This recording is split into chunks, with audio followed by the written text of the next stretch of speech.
Coming up on LUTV News, former U.S. Secretary of State Colin Powell dies Monday morning at the age of 84. Find out what led to his death. Plus, an overnight shooting leaves one dead and 3 others injured. We will tell you what police are saying about the suspect. And a car crash in O'Fallon leaves 4 hospitalized.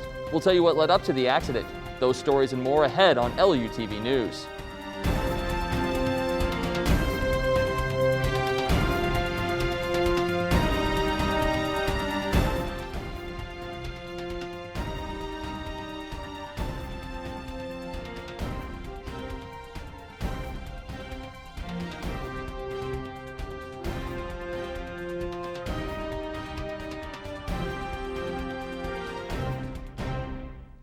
Welcome to this edition of LUTV News. I'm Michael Wagenknecht.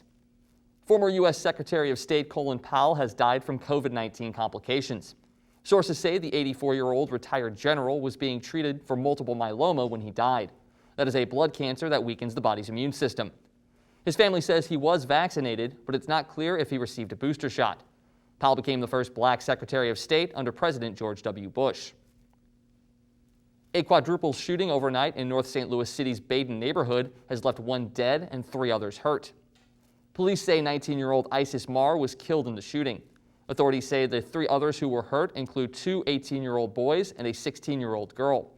The shooting happened in the 8500 block of Church Road in North St. Louis at about 1:30 Sunday morning. Police do not have any suspects or a motive.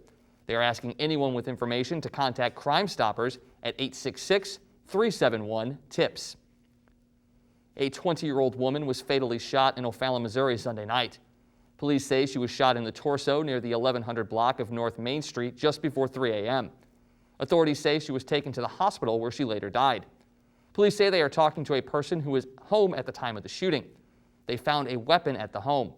So far, they do not have a motive for the shooting. Missouri Attorney General Eric Schmitt files a lawsuit against the mask mandate in St. Louis. The hearing will be held virtually at 10 a.m. on Monday.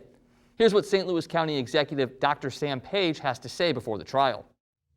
As I said about the court's ruling last week, St. Louis County mask order stays in force.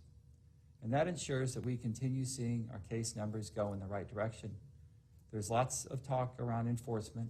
Enforcement has never been our focus. Our focus has always been on protecting lives and livelihoods. And that's why a mask order was adopted in July. And that's why one remains in effect now. Schmitt accuses Page and head of the St. Louis County Health Department, Dr. Faisal Khan, of delay tactics and, quote, non-serious responses to requests for information. Schmitt's lawyers will ask the judge to force St. Louis County officials to turn over all information on why a mask mandate is necessary. Missouri records nearly 600 new COVID-19 cases and 2 virus deaths. According to the Missouri Department of Health and Senior Services, the state records nearly 693,000 cumulative cases and nearly 12,000 total deaths. That's a case fatality rate of almost 2%. State health officials report almost 55% of the total population received at least 1 dose of the COVID-19 vaccine. The state administered more than 81,000 doses of the vaccine in the last 7 days. A Southwest Missouri man is sentenced to 16 life sentences for child sex abuse. 56-year-old Stephen Turner was sentenced on more than 30 felony counts on Friday. Those charges include multiple types of rape and use of a child in sexual performance. The prosecutor's office says he was originally convicted back in July. Court records say the crimes were committed over the span of a decade, and there were at least 5 victims, some as young as 4 years old. Straight ahead on LUTV News, a car crash in O'Fallon leaves an officer and 3 others hospitalized. We'll tell you what caused the crash next.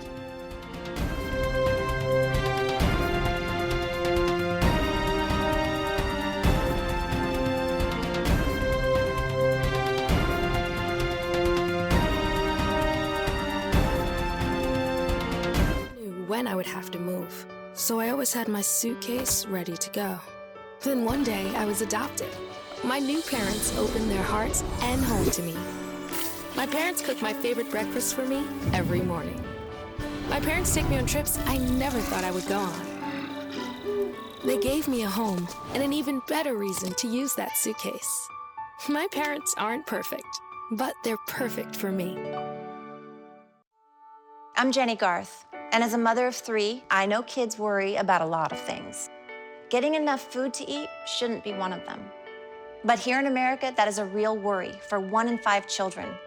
Even though we are one of the most food-rich countries in the world, 15 million children don't know where their next meal is coming from. This is unacceptable, and something the Feeding America nationwide network of food banks is working to solve. Instead of accepting that our country lets billions of pounds of surplus food go to waste every year, Feeding America has made it their mission to help families in need by rescuing this food. Through food pantries and meal programs, the nationwide network of food banks provides more than 3 billion meals, serving virtually every community in the United States, including yours. Join me in supporting Feeding America and your local food bank by visiting feedingamerica.org. Together, we can solve hunger. Together, we're feeding America. What do you think you're doing, Kevin?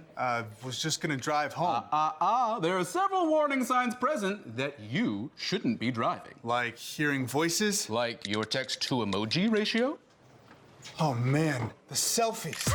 Selfie, nailed it. We all have warning signs that let us know that we're probably not okay to drive. Mine is pretending to be your subconscious.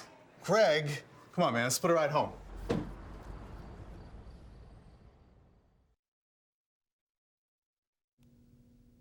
U.S. and Haitian officials are working to free 17 members of an Ohio-based Christian aid organization kidnapped Saturday in Haiti. That's according to the State Department. Police say the 400 Mowozo gang is being blamed for the kidnapping.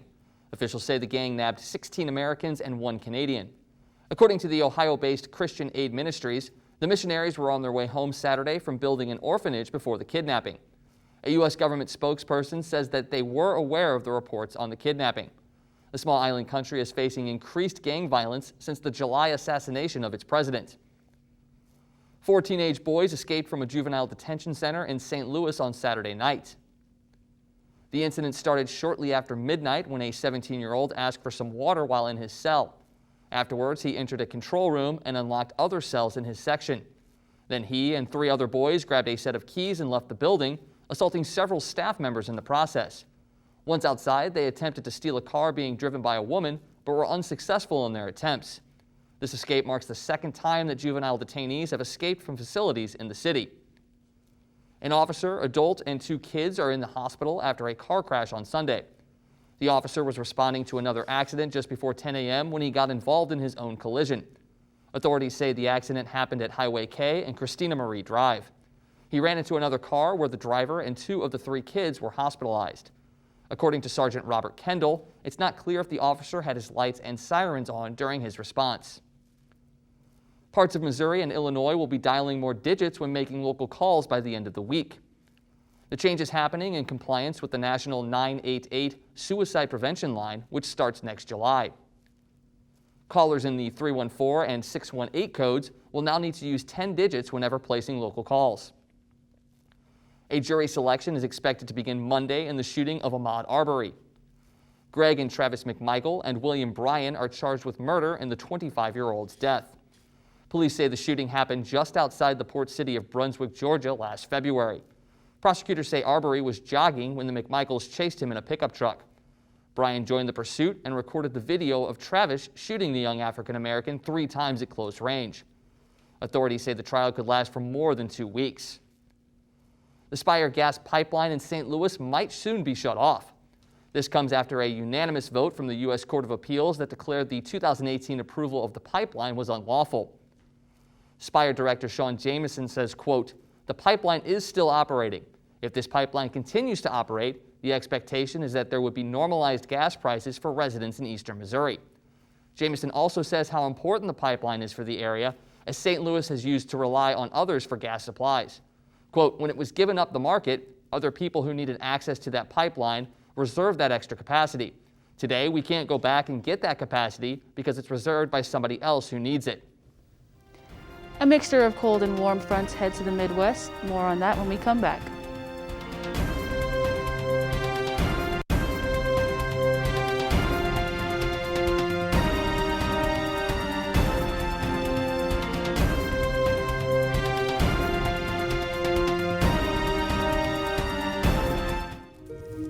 I wouldn't. I think I'm gonna miss you the most. Sorry. So sorry. Maybe it's just a little one. I could go back and change it all. I could go back. I would. But I can't.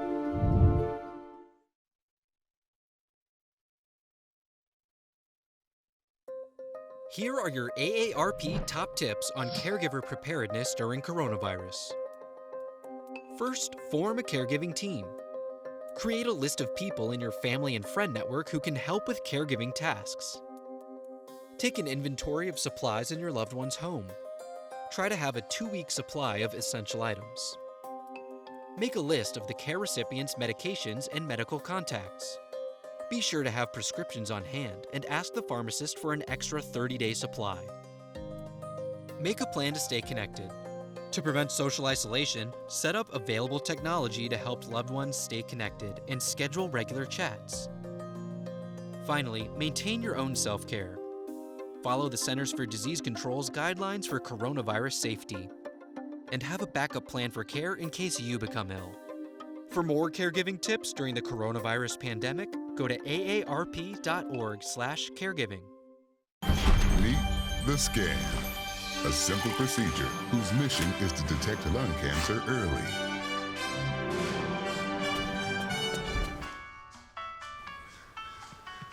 I'm here to save you! But I feel fine. That's great, but you may still be at high risk for lung cancer. Oh man, that's a new fence. If you smoke, early detection could save your life. Learn more at savebythescan.org. Here's a look at our current weather conditions. Some states out west have greeted snow into their homes, while here in Missouri, we've had a bit of rain last week, but this week the clouds will start to clear up, allowing the sun to poke its head out up until Wednesday. Taking a look at our current conditions, here in St. Charles, it's a good day to have a good day. Monday, we're expecting it to be sunny and 75. While jumping across the Maryland Heights, it paints about the similar picture. And downtown in St. Louis, the temperature will be about 2 degrees cooler, but it will still feel the same. Crossing the river again, O'Fallon and St. Peter's, it'll be a sunny day of about 75 degrees with light winds picking up at the end of the day. Now taking a look at the week ahead. Monday will be sunny with a high of 75 throughout the day, while the evening will reach as low as 49 degrees, with clouds tucked away overnight. Into Tuesday, we're expecting partly cloudy skies with a 64% chance of humidity. In the evening, dropping down to 55 degrees. And on Wednesday, the day will be mixed with sunshine and clouds with a stray shower or thunderstorm in the afternoon. Some clouds early will give way to generally clear conditions overnight with a low of 50 degrees. After Wednesday's light shower, the overall temperatures will drop late, leaving Thursday morning partly cloudy, standing at a high of 65 and a low of 48 degrees. Friday will keep the same tempo with a mixture of sunshine and clouds and mostly clear skies in the evening. It's looking to be a nice week ahead of us, but with the weather of Missouri, it wouldn't hurt to keep a light jacket handy. For LUTV, I'm Selena Tuliepa.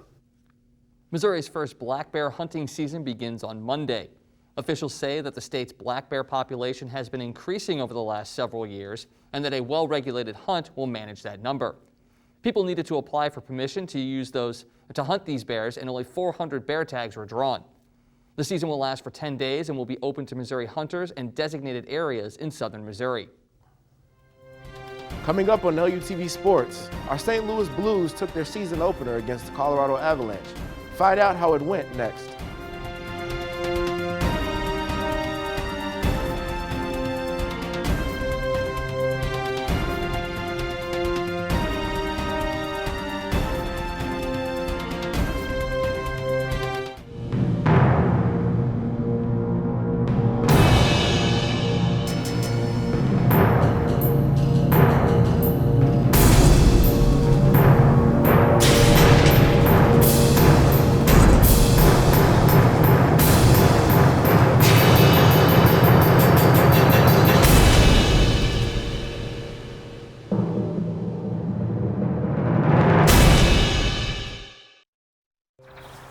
You see certain things get reincarnated in your children. My daughter is very much inspired by my wife's artistic pursuits. So my daughter started making necklaces. She makes what we call affirmation fashion. I tell her every day that your black is beautiful. Your black is beautiful. Your black is beautiful. And if there's anything better than being beautiful, it's being smart. And if there's anything better than being smart, it's being kind. And reaffirming that every day is our method of making sure her chin never drops. My dad wasn't around, and I remember riding a bike and falling off and cutting myself, and me never just wanting to get back on it. People ask, how your children learn how to ride a bike, and you did. I didn't teach them. I just created an environment where they taught themselves, and all I had to do was be there.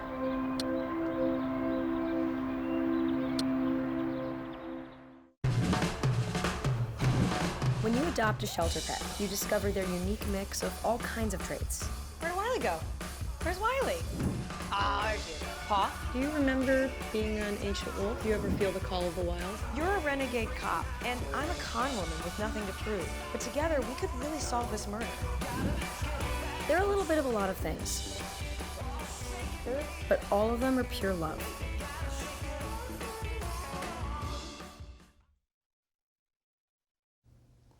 The Blues pull out a win on Saturday that may look prettier in the box score than it did on the ice. The Blues survived a late rally from the Colorado Avalanche to win 5-3. The Blues got out of the gates early, holding a 3-0 lead in the later stages of the second period, with goals from Justin Falk, Braden Shen, and David Perron. Forward Andrei Burakovsky put the Avalanche on the board in the second, followed by a second goal from Perron and 2 Avalanche goals from Tyler Jost and JT Compher.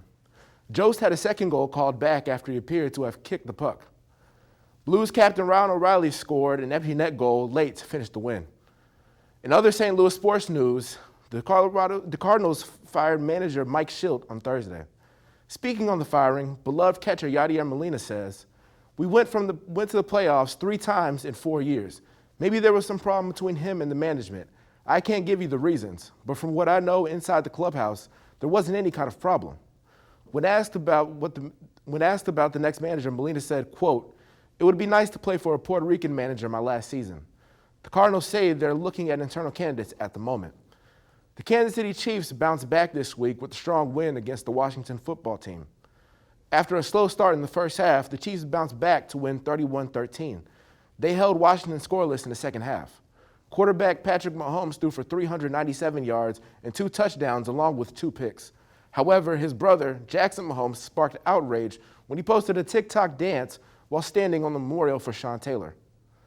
Taylor's jersey number was being retired by Washington for his short yet iconic career.